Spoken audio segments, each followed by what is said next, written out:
This is the Local Real Estate Developer Podcast, where we break down the mindset, strategies, and partners it takes to become a developer in your own backyard. I'm your host, Christy Candle, and I've spent my entire career in real estate development. I believe locals have the power to shape the future of their communities, and you don't need $1 million to do it. And I'm Rafael Collazo, a commercial real estate broker and investor. Together, we're here to remove the gatekeeping and give you clarity and confidence to take your first steps into development, no matter where you're starting from. Each week, we'll share the stories of local developers across the country, people who saw a need in their town and said, why not me? We are here to empower you to build a better future, one project, one street, one community at a time. This is the Local Real Estate Developer Podcast. I'm your co-host, Christy Candle, and I'm joined today with my co-host, Rafael. How are you doing? Great. It's a beautiful day outside, and we're getting right up into May, which is kind of crazy. I can't believe it's... Yeah, the first part of the year just flew by. Well, on that note, so today we have a special guest, Garland Harris Jr., who is joining us. I met him through social media. I think it was Instagram, and we connected, and he has quite the story to share of where he started with his background in architecture and then in housing development and what he's doing now. So let's go ahead and bring Garland in. How are you doing today?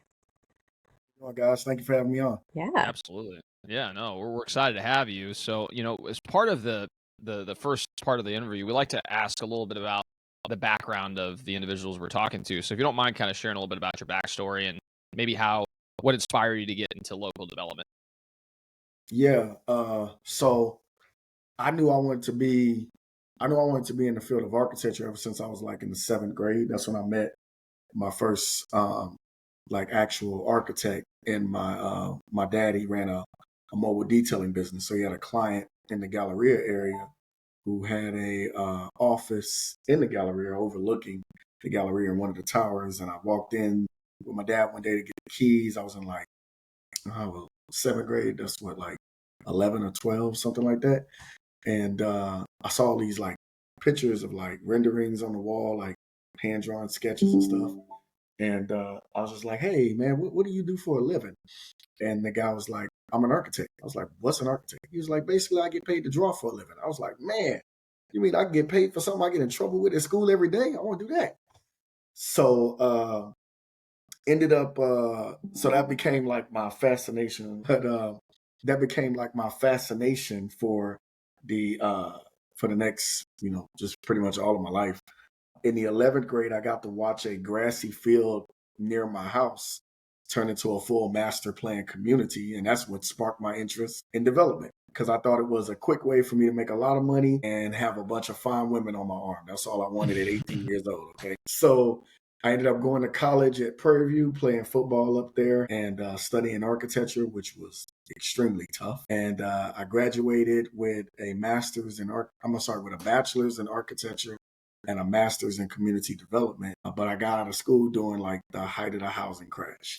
So it's hard to find a job. I ended up working for a landscape contractor counting plants. That was my first boring job. Then I ended up signing on with an architecture firm who was doing townhouse development. And that's where I got my first like taste of development and things like that. I created this ADU for a project that we were working on, and the client loved it. And then 2 days later, they came in and stripped the design down. And I asked the principal of the firm, I was like, why did they do that? And he was like, oh, they probably went and priced it, saw it was too expensive, and decided to scale back on it. And that's when I realized that they lied to me in architecture school. Architects don't control design, developers do. And that's what sparked my interest into development. And I saw it as an opportunity to rebuild neighborhoods, because that was a mission that was very close to my heart that I feel like the Lord gave me. And we started in 2019 a project in the neighborhood that I now live in, and we just kept going ever since. Amazing story. And it's kind of interesting to hear your take on the way that you got inspired to get into really the real estate space through architecture. Again, I feel like for different people, it's a different ride into the industry. I know for me, I was in the engineering space for a while and had nothing to do with real estate. I had no idea about what real estate could potentially offer. And it just so just kind of a happenstance, I started doing research into, different career paths, kind of like 5 or 6 years into my working career. And I just found that there's an option to be able to help people on the commercial real estate side. And so that's what brought me to brokerage and ultimately now investment and hopefully into development as well. So there's different paths that people follow. And, in your case, you had an interest in architecture, worked for an architect for a while, and then realized through that experience that, although architecture is a piece of that, the developer is the one who has to kind of put it all together and ultimately make the project work out. So you're able to kind of make that jump into that space. That's pretty cool.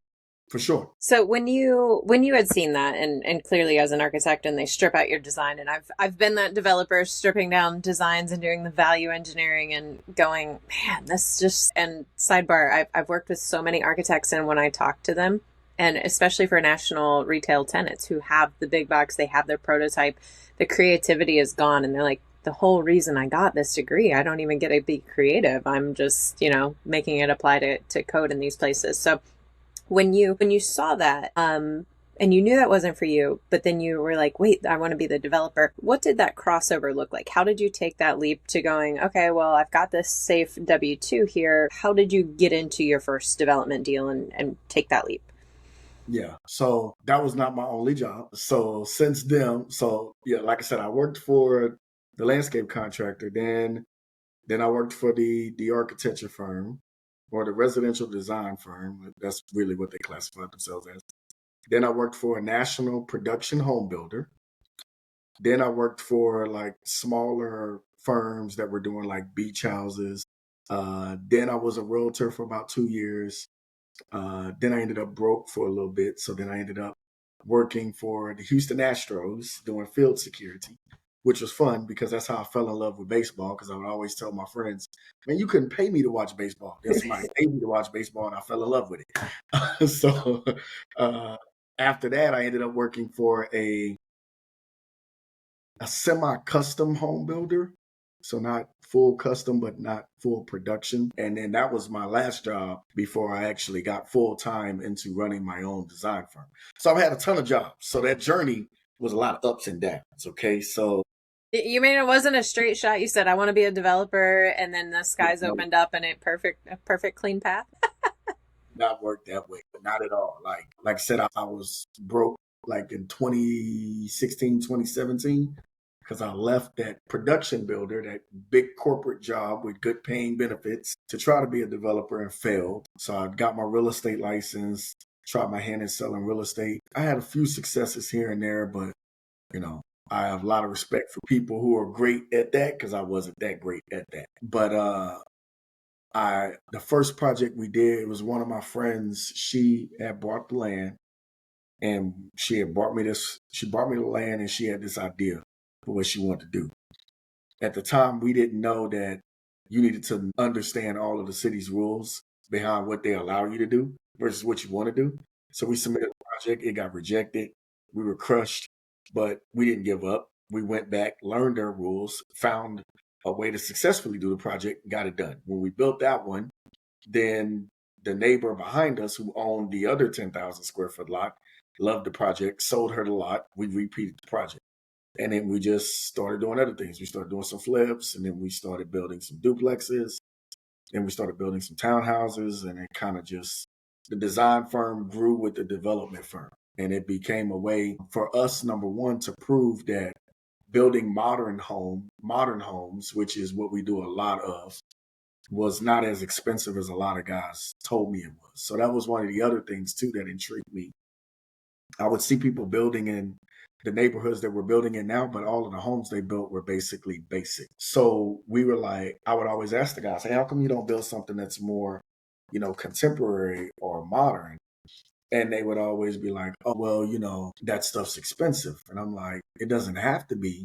So we figured out a way to build stuff that looked cool, that was creative, but still was cost efficient for us on the build side. So one of the main things that I call it budget modern. That's what I call it. We do a lot of things like people think that a lot of our projects have flat roofs. They don't. We just have a parapet wall and there's a roof behind it. You just can't see it. That's the whole point. We use all stock window sizes. We don't play with any custom window sizes at all. If we can't go pick it up at Home Depot, we're not going to use it. We're not to say that we buy from Home Depot. We don't. Well, I take that back. We have when we've had stuff stolen off the site. We did. One time we had 20 windows stolen from us the day after we got them delivered. So we went over to Home Depot and just picked up replacements instead of calling that in the insurance. But yeah, we that journey to get there, there was a lot to learn. There was a lot of bumped heads. There was a lot of costly mistakes. There were a lot of things that there just wasn't people out there to help us. So that's one of the reasons why we offer like coaching programs and courses. I'm actually doing a course this weekend on how to read plans because I get tired of going out to job sites and seeing stuff built wrong. I'm like, did you not look at the plans? Like, I don't know how to read those. How you build? I looked at them. I didn't know how to read what I was seeing. What's wrong with you? No. So yeah, that's kind of like, I guess, the journey in a nutshell. We want like our tagline is making places beautiful. So we wanted to build stuff that in neighborhoods that people didn't think nice houses should go in. We wanted to build stuff that was nice, but it didn't cost $1.5 million when we were done with it. Not to say there's nothing wrong with building $1.5 million homes. I got a friend in Dallas who does that.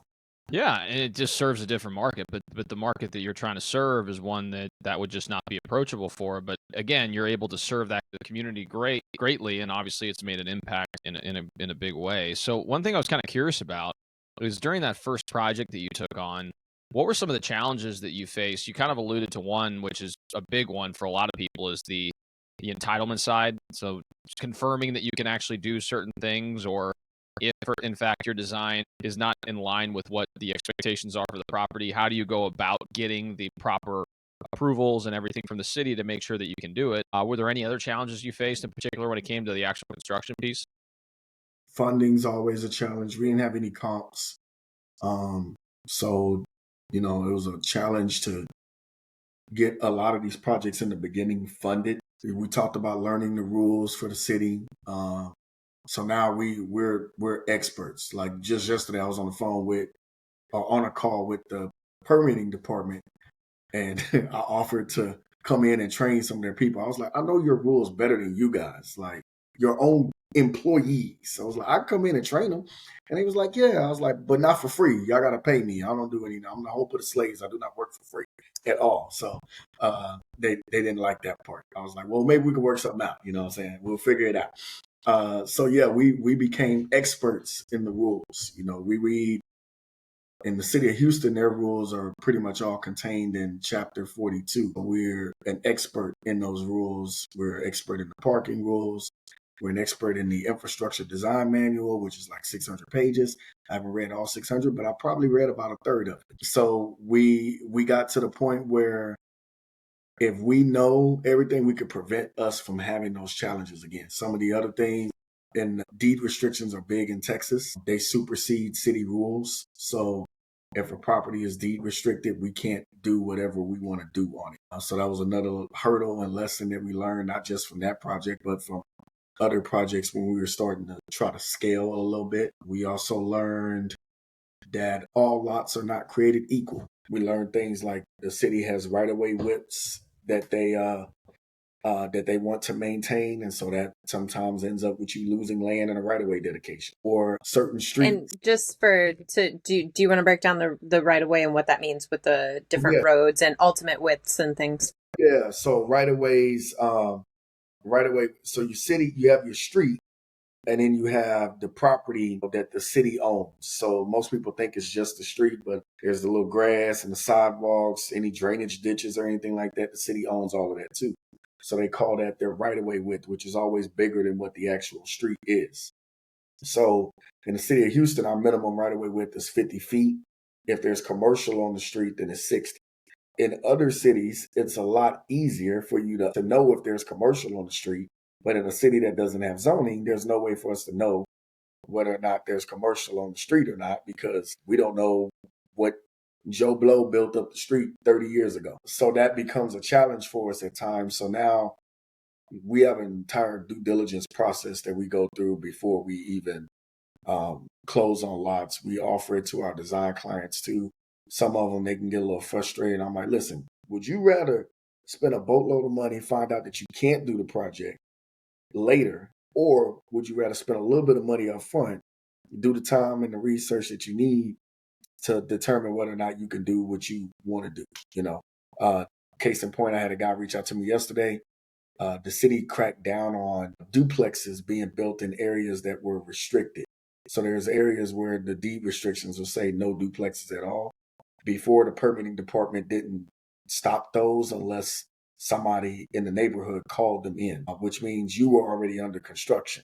And the last thing you want to do is get stopped in the middle of construction. And we've taken over projects from other firms that have had that happen. And so I had a guy that sent me a lot, and he was like, I was like, hey man, your deed restrictions say that you can't build a duplex.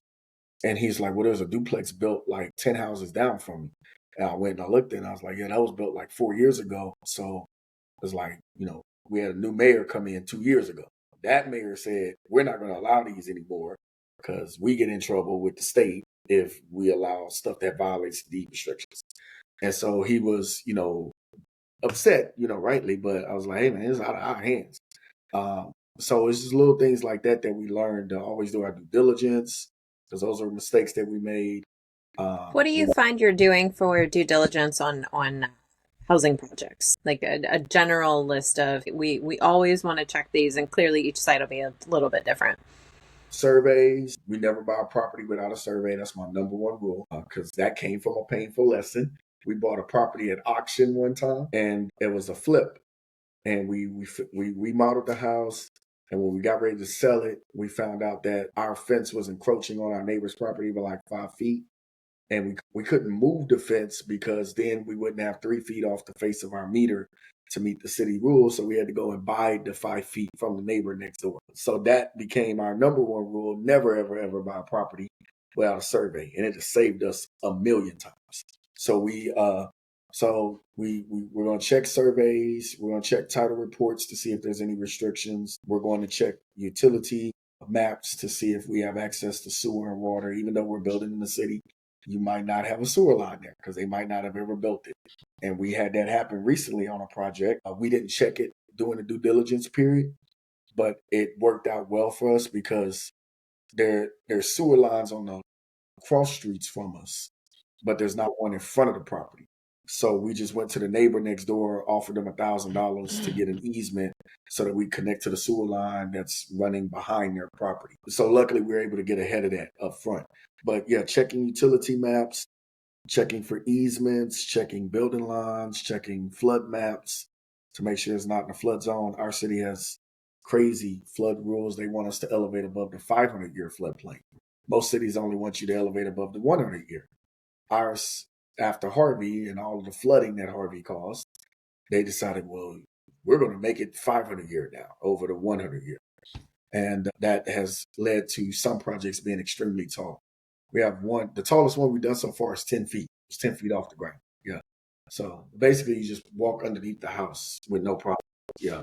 Yeah, I live in Florida where Hurricane Ian nailed us. It just wiped us out in 2022. And I was just riding my bike the other day, and every single new build now, especially if it's in what we have the VE zone, it's the most likely to flood zone.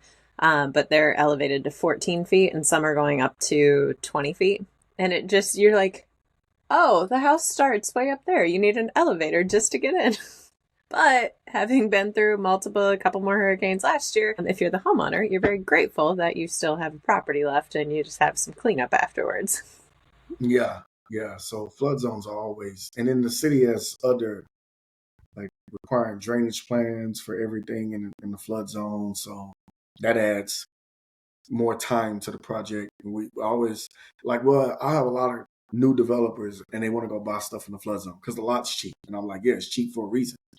And they're like, oh yeah, so I heard on Instagram somebody told me I could buy the lot and I could be building in 2 weeks. Where? Not in Houston. I'm like, the fastest we've been able to get permits on projects is 2 months. That is the fastest we've been able to get stuff done. And that's for if we're just building one house and one duplex.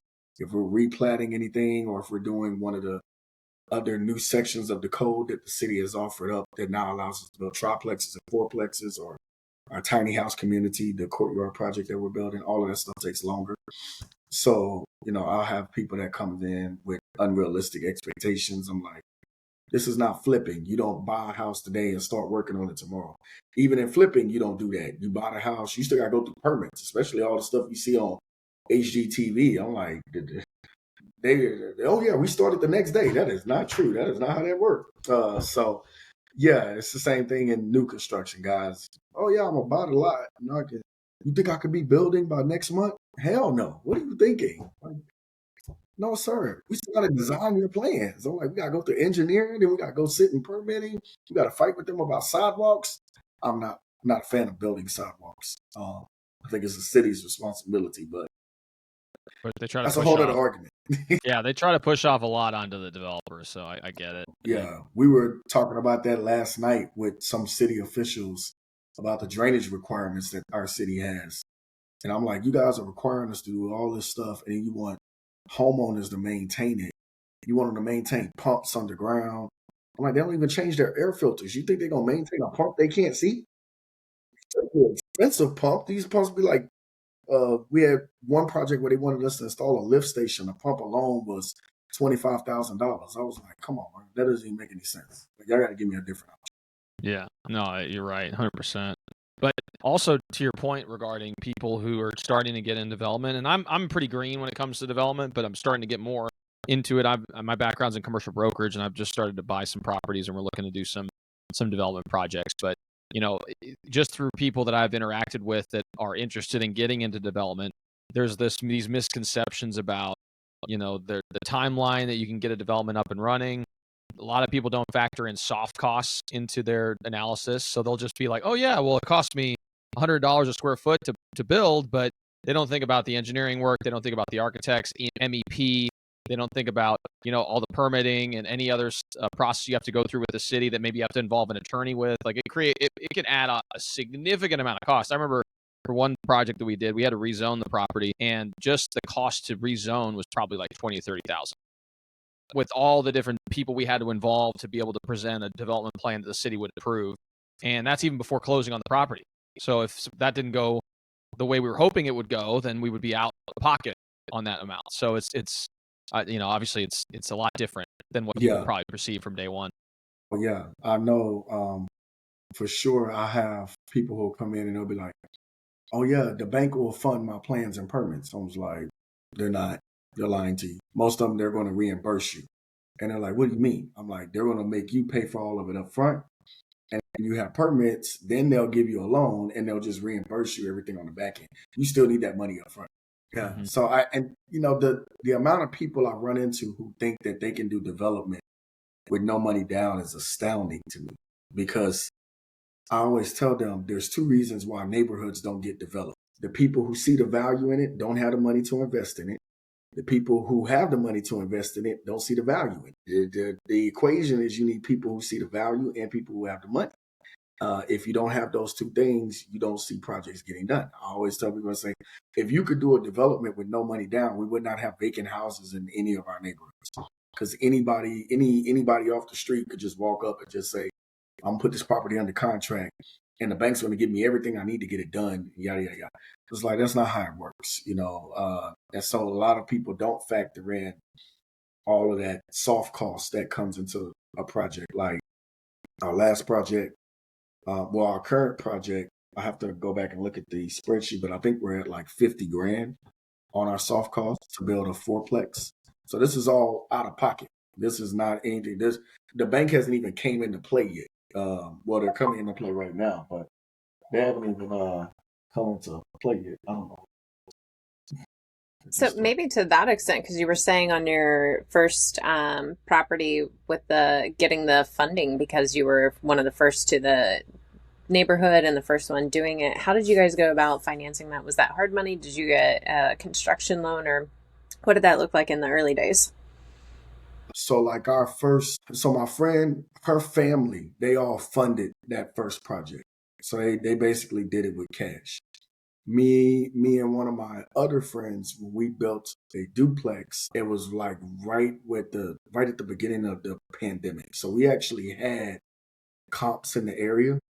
It's like one or two comps. But what happened was the comps were at like 280 for a duplex, which is what we had projected when we bought the lot. But then construction prices shot up because of the pandemic. So then we were like, we're arguing with the bank back and forth because we're like, hey, 280 is not going to be our number. We're going to be at like 340. And they were like, oh no, no one's buying anything at that price point, yada yada yada. By the time we finished the project, we sold each duplex for 360, well above the original 280. But we didn't make it wasn't like we made more money because it cost us more to do the project with construction costs. I think when we bought the lot, we budgeted our construction cost to be at $85 a square foot. It ballooned to 105. So yeah, like those little things that come into play. But like our tiny house project, since there's no comps for it, because technically those units are, at a price point. Technically, they're at a price point where they would sell for. Pull my calculator up. I think it's it's 250 divided by 955. So they'll sell for like 261 a square foot, which is way higher than anything in the area. I think anything in the area is like around 180, 190 a square foot right now. So the first two tiny houses are funded with cash. The next 9 will now have a lender in place because we now have a comp for it. We actually already have offers on the units. So once those close, we now have comps that we've set in the area that we can go off of and use for other projects. So it's the same thing like building our triplexes and quads. Nobody's built a triplex or a quad in the Houston area in like 40 years because our rules didn't allow us to. They just made it extreme. They didn't specifically say you couldn't. They just made it so hard that it made it difficult. So the city made it easier. And now, that was the biggest thing on these things, because how do we get comps? And we kind of created our own comps and kind of fed them to appraisers, and they gave us the values that we wanted, which was like around 600,000 for triplexes and around 800,000 for fourplexes. And some guys, oh, you should have went for higher. We're like, no, man, all we need to do is set the comps, get the project out there, and we want them at numbers that work for house hackers. So if they're in there making money, they're going to tell their friends, and then they're going to buy more of these from us. So more of them will get built, and then the prices will go up. But we don't want to go too much because then the rental rates won't work. So yeah, the main thing that I would tell anyone, you need money to do development. And if you're in an area where you don't have comps, you're probably going to have a tough time getting lending. It would be best to, number one, try to set your pricing at a really aggressive price. So if you're in a luxury market, you can just set the price high and build something that's super nice and then hope that somebody comes in and buys. I don't like playing in that market because that's a lot of money to play with. So at our end, we try to set the price as low as we can. So the tiny houses, 250, that was lower than anything else in the area. A lot of our duplexes, we try to be in the high 3s to low 4s or mid 4s. I feel like once you get over 600,000, that's way too much money. In our area, you need rents that are over $3,000 a month in some of the areas that we're building in, and they're not there. They're at like $2,000 a month. So 300,000 to 400,000 works. But yeah, it's kind of the strategy where it's like, okay, what are we doing on the back end with our pricing? And then how can we fund this with cash? And that might equate to us just building the smallest thing that makes sense in the market. So it's a low risk, high reward project. And when it sells, then we're like, all right, cool. Then we can start pushing the boundary a little bit. Yeah, that's a great point because to your point, whenever you're moving into an area where you don't have the comps to justify whatever project you're trying to take on, it's going to be a huge challenge from a lending perspective to get the funding you need. So, taking on a project that is manageable with the cash that you have available in your network. So maybe you could raise the money from private means, or you have a team member who fronts the cash and you provide the brain power and the execution is a good starting point. And then once you've kind of done this type of project once or twice, now you kind of set the market. So you drive the growth in that that corridor, which is great. I mean, that's a market mover right there. So Yeah, which is exactly what is happening in a lot of neighborhoods. If if we were the first, or if someone else was the first, like the area that we built our duplexes in, there's one of our other he's one of our like friends. Let's put it that way. So we were the first two building in that area, you know. So our duplexes all went like in the 2s and 3s, but now in that area, duplexes go in like in between 4 to 600,000. And now there's a bunch of guys over there building, but they're buying their land at like twice what we bought ours at. Like we bought a 9,000 square foot lot for 55,000 in 2019, and built 2 duplexes on it. They're buying lots in the area around the same size for over 120,000 now. It's the same thing, like one neighborhood that we've been in for a long time, Fifth Ward. The first lot we bought over there, which happened to be stolen, we didn't know until after we closed. We bought it for $30,000. The last lot we bought over there last year that we're building our fourplex on, we bought that one for $135,000. So you see how much the values have went up in that area, you know, and a lot of times we're the first things in those areas. Like we're the first fourplex in that area. One of my clients, we designed a duplex for him down the street from where we're building our fourplex. He was the first duplex in the area. He sold in like 5 days at $525,000. And when he put it on the market, you know, I gave him a strategy. I was like, okay, if 525 is what you want, put it on the market with the renderings and then see if you get a bite. So what he did was he waited until he had finished. He put it on the market and he got a contract in 5 days. So we were shocked. I was like, man, somebody willing to pay 525 over here? Man, let's find some more land. It just depends on, you know, the area. And then the other main thing is we also are bullish on our locations. A lot of our neighborhoods that we pick, they're close to downtown, or they're close to the Texas Medical Center, which if you don't know anything about the Houston area, we have the largest medical center in the world, and it's expanding. So the largest medical center is getting bigger. So it's a collection of not just hospitals, it's research centers, it's schools, it's all kinds of different things they got going on down there. It looks like another downtown with all of their high rises. Yeah. So I always joke with people and tell them Houston has like 5 downtowns because you got the actual downtown, then you got the Galleria with all their skyscrapers, then you have medical center with all their skyscrapers, then you the energy corridor, they got a bunch of skyscrapers out there, and that was like far out, like that was in the suburbs. And you'll just be driving down I-10, and then all of a sudden you just see a bunch of skyscrapers. You're like, where the hell am I?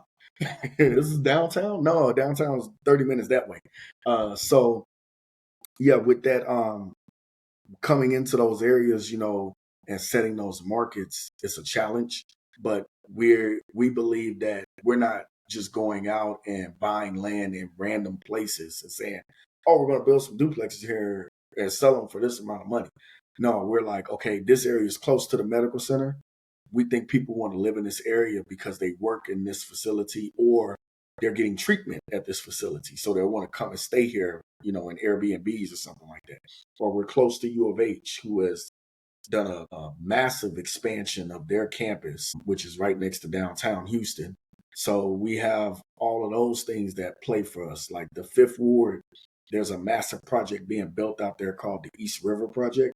It's owned by a company called Midway. Midway is the developer of the City Center, which is all the way on the west side of Houston, which is one of the most successful mixed-use developments in the country. It might be one of the most successful in the world, I don't know, but architects from around the world, urban planners, they all come down and study this development. And that same company owns 120 acres in Fifth Ward and built a golf course already with downtown views. And they got this massive mixed use project that they're working on. So my little lot in Fifth Ward is 5 minutes away from their golf course. So I'm like, oh yeah, okay, we're going to build a fourplex here and we're going to sit on it for 5 years. We're going to wait for them to finish out their project because I know my fourplex that's worth probably $900,000 to $950,000 today will be worth about $1.3 million in 5 years. So there's little things like that we track these things with the business journals. So that's a great tip for people. You need to sign up for the business journal, pay for a subscription. Okay. You don't have to pay for the nationwide one, but you can pay for the one that's local, because the Business Journal is going to tell you about everything that's going on in the city. So that's how we found out about the East River project. We knew about it back in 2012. So we were buying land back then in the area. We were already scouting stuff out because we knew that there was a massive project coming into the area. So the foreknowledge helps. Well, yeah, it's the path of progress, right? You see these economic drivers moving into an area, and you say, "Huh, it's probably a good idea to buy something in that path." So over time, as things start to change, you're obviously going to benefit from that growth, and that's a great point regarding the business journals. I'm a big advocate for reading local business journals or newspapers that advocate business stuff. I also like to advocate too on the permitting side. We have like a back in Louisville. I don't know if it's the same in Houston, but you have to, when you file permits with the city, in particular when it talks about like facade changes or new construction, they'll usually have a portal that you can access that just shows like the permits that are being filed.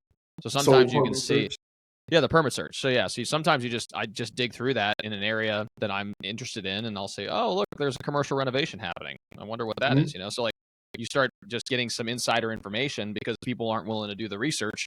And you say, oh, okay, well, maybe there's some more to this area, that because of the fact you see all these different moving pieces. The zoning too. If you see a strip of 7 properties being rezoned in a small area, you're like, huh, I wonder why. Zoning goes further than that. The thing that's coming nationwide is a massive changes to the International Residential Building Code. The International Residential Building Code, which pretty much every city either follows or takes it and adopts it as their own. Like North Carolina basically took the International Residential Building Code and they create their own version called the North Carolina Residential Code, NCRC. I know this because I have tons of projects out there. There's massive changes that have already happened in several cities that we're actually leading the change in Houston to do it too, where cities are going in and changing the IRC or their residential code from covering 1 to 2 family and expanding it to more units. So North Carolina expanded theirs to 4. Memphis, Tennessee expanded theirs for an elective code, so cities can opt into it, but they expanded it to 1 to 6, I believe. Oregon expanded theirs to 1 to 4. Dallas, Texas just expanded theirs this past weekend to 1 to 8. So that's another thing to pay attention to, because now you're going to have lots that might have been zoned for single family that cities are going to allow you to upzone it to build, say, a fourplex. So now that lot becomes instantly more valuable. Case in point, the lot that I've been talking about that we're building the fourplex on, at $135,000, it doesn't make sense for me to buy it and build townhouses on because it's too expensive. But at $135,000 for me to build a fourplex on, it makes sense, because the value that I can get out of that fourplex is more than what I can get out of I take that back. It does actually work for us to build 3 townhouses on it too. Because the townhouses, we probably sell them for like $400,000. So that end up with a total project. They'll end up with total sales of probably around 1.6 million on all 3 townhouses if we sold them individually. So it still works. But now you have guys who are, I tell all my clients, I'm like, those of us who are buying land and planning to build these other sections that the city has created that these other guys haven't caught on to, because the ordinance is extremely complicated, which is an advantage. I was like, we're getting our land at prices that are going to be cheaper than what these other guys are going to be getting theirs, because by the time they catch on, those land prices will start to creep up and they'll be like, oh man, how did you guys Do you know what year that the residential building code will be across the board that people will adopt, or is it out and then it'll take every jurisdiction years to? Yeah, it's always handled at the state and the local level. So it's nothing federal. I mean, if the federal government stepped in and came up with a mandate, I'd be surprised. I doubt that they'll get that. It's all handled at the state and the local level. So like, we're not even going to go to the state of Texas and try to get them to change it, because we don't think we have an opportunity with them. We think we have our best chance with the city council and just presenting to them. Really, our main barrier is just the fire marshal. That's the one person that we have to get on fire marshal and public works. But public works, sometimes I question, like, those people job status, but we'll get to that later. It's like some of you shouldn't even be employed. Okay. You got to worry about capacity. That's important. They want to make sure they can support the load. I'm just kidding. Yeah. Maybe that's what it is. So yeah. But yeah, that's to your one point. of the tips that I would look at. And to your point too. Sorry to interrupt you. Regarding the local level and the impact of the municipality on what projects can be undertaken. I know I've talked about this on other podcasts. At our local level, we recently had an ordinance that passed that allows for additional dwelling units to be developed on historically single-family home lots. It wasn't the case.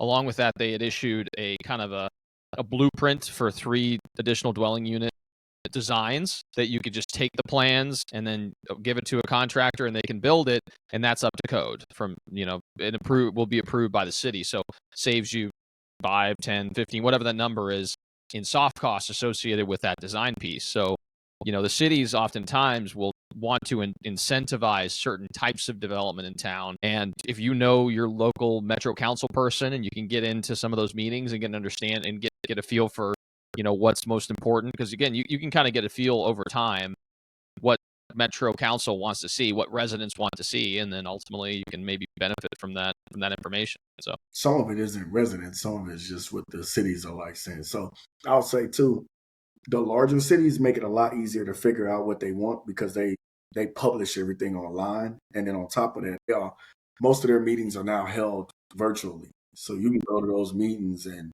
you don't even have to physically attend. The smaller cities, they might not be as advanced, so you might have to actually go and know somebody. But I mean, most of the stuff that we learned, we just read ordinances. It was like, oh, okay, cool, we can do this, cool, and then we just submitted the projects. And then from there, I argued with them because we were the first to submit a lot of these projects, so the city didn't have their rules figured out. So I mean, they're arguing with them like their parking rules, like our fourplexes and triplexes. They were trying to apply to commercial parking rules. So I had to go in there and argue with them. I was like, if the infrastructure design manual classifies my driveway as a residential driveway and gives me the residential driveway sizes, why are you giving me the commercial parking sizes? And then they were looking at it and they're like, okay, you're right. Like, come on, man, common sense. Well, and that's a big thing when it comes to when you're working with, whether it's during entitlements and zoning or whether it's during permitting, is knowing that you can push back on the local jurisdiction to go, hey, this doesn't quite make sense. Maybe there's a different way to go about doing it. We do also joke in this business that common sense is not common, but you can push back. So just because the city does give you something back, definitely ask why. There's been so many times that we get to the bottom of, what was your initial why? Like, why is this code here in the first place? What was it solving? Great. We're not going to solve it that way. We're going to solve it this way. And then that gives the city cover to say, yeah, we can make this deviation or variance because you're doing the intent of the code too. Ooh, she said the V word. That's a bad word. Yes, man, because I have so many people that be like, oh, yeah. I'm like, okay, well, they won't allow it. Well, can we file a variance? No, it's not how variances work. People think that a variance, it will just allow them to do what they want. I was like, no, that's not it's not how it works. You have to show cause for why. You have to have a compelling case, and then there's You're putting together a whole argument there. Yeah. So we had waivers a and variances. project. Well, it's a small suburb outside of Houston. I hate Rosenberg. Their permitting is terrible. So there's a couple of small cities around the Houston area where their permitting is pretty good, but this one, they not it. Whoever they got, they'd be better off run by toddlers, but it is what it is. Anyway, we had a 30-foot wide lot. And it was on a corner. So they have a 5-foot setback off the side, and then they have a 15-foot setback off the street. So we went to them and asked for a variance. And we said, hey, with the 15-foot setback off the street and the 5-foot setback off the adjacent property, I only have 10 feet of space left to build a house. And I can't build a house that's 10 feet wide and meet all of your requirements because I can't have a 10-foot deep garage. It doesn't work. So we were able to get the street that we were on, we had 20 feet off of the property line to the actual pavement because there was like a wide ditch there. And then the street dead end like a block down. So it was a very low traffic street. Like there was nothing else around. So we were able to get that variance successfully approved because we were able to prove to them that, hey, I can't build a 10-foot house here. And even if you reduce my building line down to 5 feet, I'm still 25 feet away from the edge of your pavement. And they were like, okay, yeah, that makes sense. All right, cool, we'll approve it. But we couldn't just come in and just say, I know you guys have like a 30-foot height restriction, but I want to build a 3-story house, so I'm going to apply for a variance. No, that's not You can. You're just donating money to your architects and engineers in the city. Exactly. Yeah. So that's the thing that I always tell people. I said, just because you apply for a variance doesn't mean you're going to get it. And the variance isn't I guess a pass to do whatever you want. So you're an adult. You're not a child. You don't just get your way just because you scream and holler on the floor. That's not how this works. Okay. You just stick in line with the rules and you'll be good to go. You've dropped so many good technical nuggets in there, and hinted around setting markets and redeveloping neighborhoods and whatnot. One of the things we like to ask is, what does community-driven development mean to you? And the sense of the projects you're doing, the areas that you're in, the places that you're transforming. What does that mean to you? For one, even though I didn't grow up in a lot of the neighborhoods that we're rebuilding, we spent significant time in them. We know the history and the value of the communities. We know how much they're in desperate need of not just development, but development from people who actually have planted themselves in the community. I see a lot of people who come and develop in these communities and they're just looking for a deal to build, make their money, and get out of there. They don't care about what the development looks like. They don't care about, how it affects the growth of the city or things like that. They're just like, oh, I got this lot for a good price. I'm going to build this and be done with it. Are you an aspiring real estate developer who wants to get in the game but feels overwhelmed by where to start? What if I personally mentored you, giving you the exact guidance and strategies to complete your first development project without making costly mistakes or needing millions in the bank? Would you take me up on that offer? I'm Christy Candle, and I've developed over $450 million in projects across the country.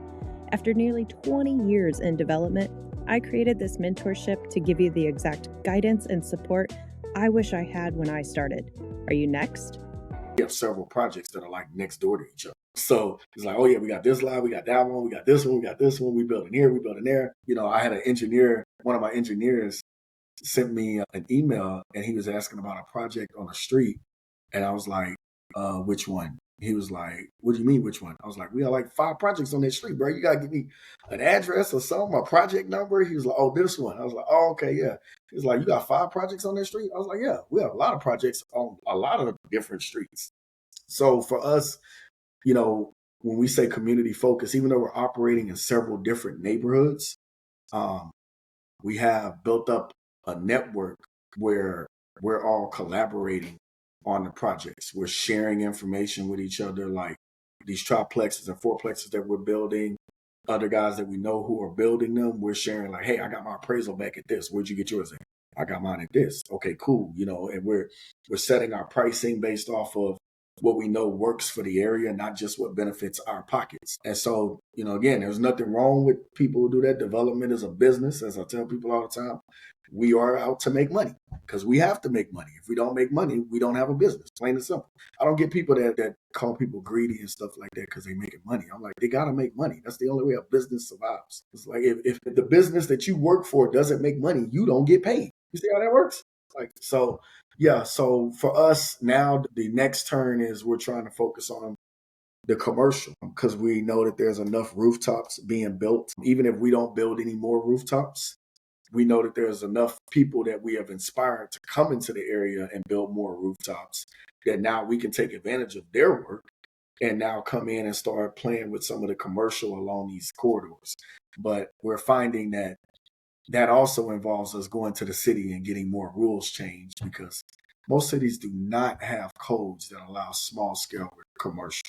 They don't even, it's like so you know how we have a missing middle for housing? Mm-hmm. We have a missing middle for commercial too. And we need to, maybe I need to coin that, you know what I'm saying? There you go. I like it. Optics coined the missing middle. You said middle. it here first. Yeah. I actually said it last night.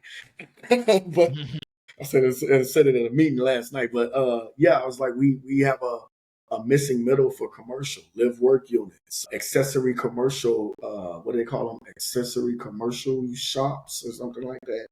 Pop up shops, mini marts, things like that, and not the mini mart like what you're thinking of. We're talking about like a mini market where multiple vendors can come in and sell things. Yeah. So those are little projects that we are trying to explore now. So now that involves us learning all of the commercial rules and trying to figure that side out. And that's going to be a challenge because there's a lot of stuff that it's like, the number one thing is all commercial projects in the city of Houston carry an automatic detention requirement.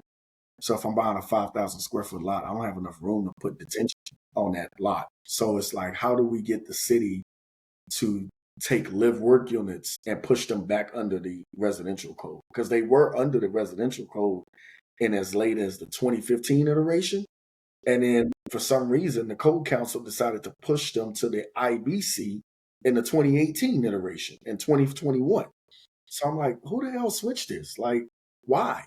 So now, it's little things like that. So when we're talking about community, we're not just thinking about like the residential that we're building. We're thinking about, okay, where can we start planning some commercial and how can we help the small businesses in the area grow? Because there's a gap between a lot of the minority businesses that we deal with. They don't meet SBA lending requirements. They don't meet, they dang sure don't make enough money to afford a traditional like strip mall. So how can we build something that they can afford?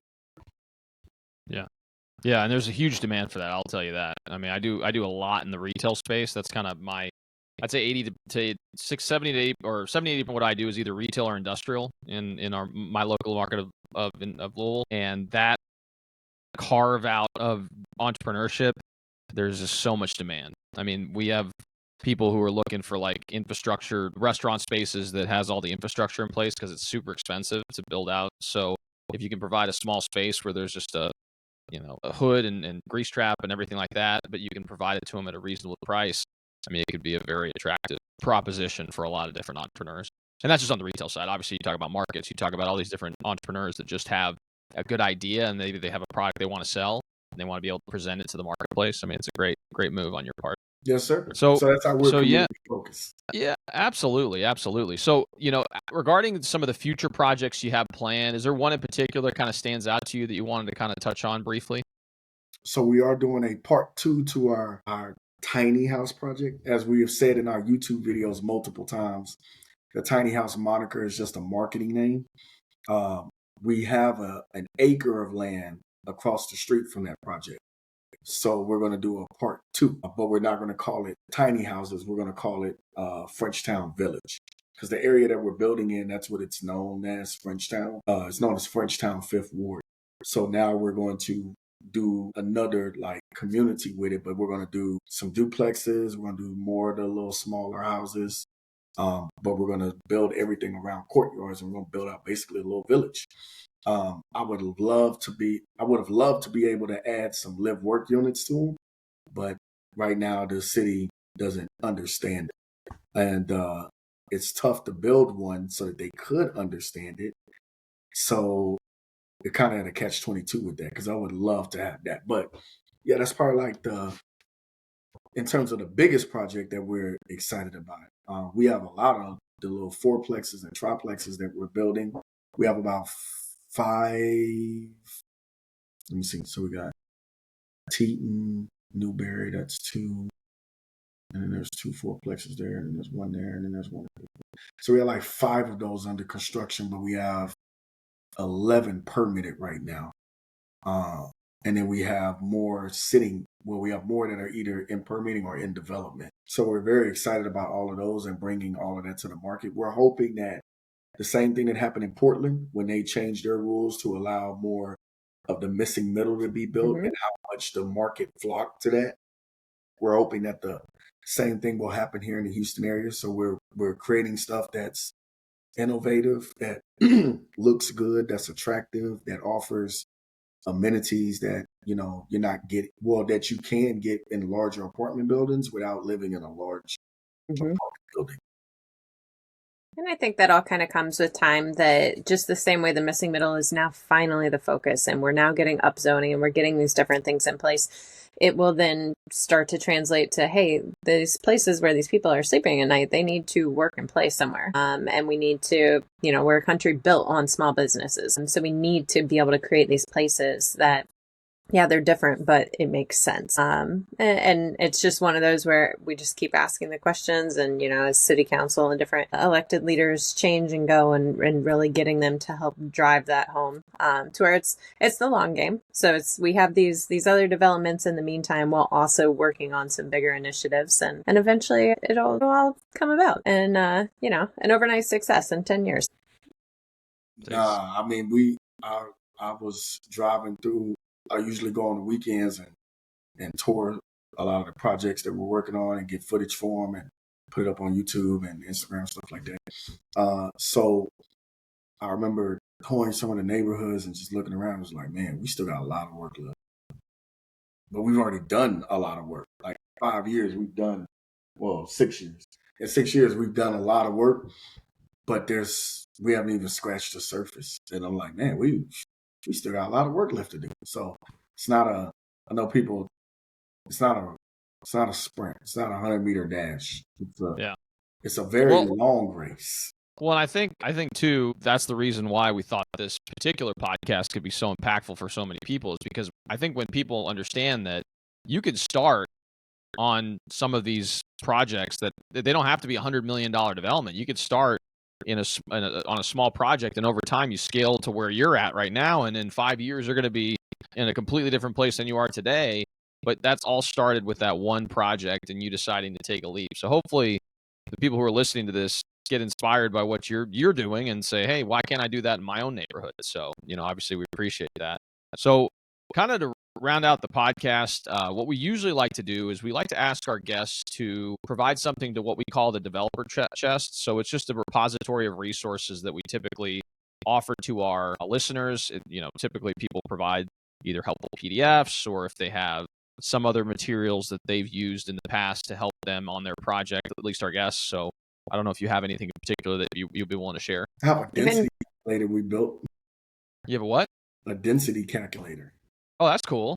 Yeah, so I got tired of doing the math for density calculations. I love that.